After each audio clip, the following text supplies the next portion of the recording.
അമ്മ പലപ്പോഴും ജീവിതത്തിൽ എന്നെ അത്ഭുതപ്പെടുത്തിക്കൊണ്ട് എനിക്ക് ഭയങ്കര വലിയൊരു ഇൻസ്പിറേഷൻ ആയിക്കൊണ്ട് നിലനിന്നിട്ടുണ്ട്. അച്ഛൻ്റെ മരണശേഷം അച്ഛനും അമ്മയും എപ്പോഴും ഒന്നിച്ചേ കാണാൻ പറ്റുമായിരുന്നുള്ളൂ, ബോബനും മോളിയും പോലെ. അപ്പോൾ അച്ഛൻ്റെ മരണശേഷം അമ്മ ഇതെങ്ങനെ ഹാൻഡിൽ ചെയ്യും എന്ന് ഓർത്ത് ഞാനും ചേട്ടനും ഒക്കെ പലപ്പോഴും വേവലാതിപ്പെട്ടിട്ടുണ്ട്. പക്ഷെ ഞങ്ങളെയൊക്കെ അത്ഭുതപ്പെടുത്തിക്കൊണ്ട് ഞങ്ങൾക്കൊരു ഭാരമാവരുത് എന്ന് സ്വയം തീരുമാനിച്ച പോലെ അമ്മയ്ക്ക് പണ്ട് ചെയ്യാൻ ഇഷ്ടമുണ്ടായിരുന്ന കാര്യങ്ങൾ, നൃത്തം പഠിക്കാൻ അമ്മയ്ക്ക് വലിയ ഇഷ്ടമായിരുന്നു, പാട്ട് പഠിക്കാൻ വലിയ ഇഷ്ടമായിരുന്നു.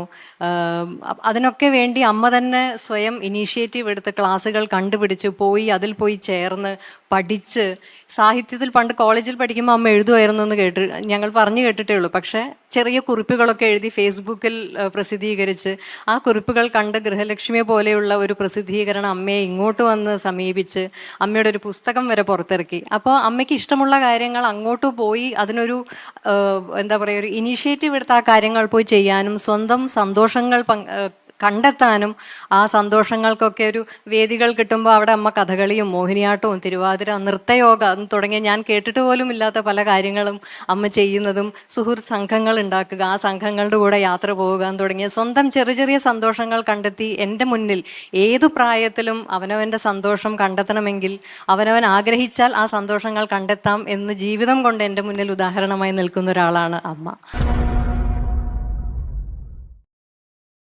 Download ShareChat.